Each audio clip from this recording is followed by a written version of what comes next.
அப்படிங்கிற கதையே விட்டுருங்க. பெரிய பெரிய நிறுவனங்கள்லையும் இதே தான் இன்னைக்கு நடந்துகிட்டு இருக்கு.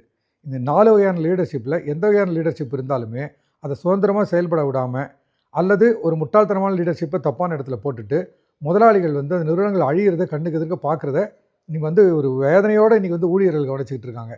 கண்ணுக்கு முன்னாடி தெரியும், ஒரு சாதாரண இந்த ஆஃபீஸ் வேலை செய்கிற கடைசி ஆளு கூட இந்த ஆஃபீஸில் தப்பு நடக்குதுன்னு தெரியும். ஆனால் அதை சொன்னால் முதலாளி ஏற்றுக்க மாட்டார். உதாரணமாக ஒரு கம்பெனிக்கு தலைவராக ஒருத்தரை போடுறாங்கன்னு வச்சுக்க, ஒரு சிஇஓ ஒருத்தர் போடுறாங்க அப்படின்னே வச்சுங்களேன். போடும்போது என்ன பண்ணுறாங்கன்னா, இந்த ஆளை வந்து கூப்பிட்டு கேட்கும்போது, நீ வந்து எவ்வளோ வந்து லாபம் சம்பாரித்து கொடுப்ப, எவ்வளோ வருஷத்தில் சம்பாரித்து கொடுப்ப, எவ்வளோ பேரை வேலையை விட்டு அனுப்புவ, நீ எவ்வளோ வந்து இந்த பணத்தை வந்து மிச்சப்படுத்தி இந்த நிறுவனத்துக்கு கொடுப்ப அப்படின்னு கேட்டுட்டு, இதெல்லாம் வாய்க்கு வந்தபடி ஒரு உத்தரவாதம் கொடுப்பாரு.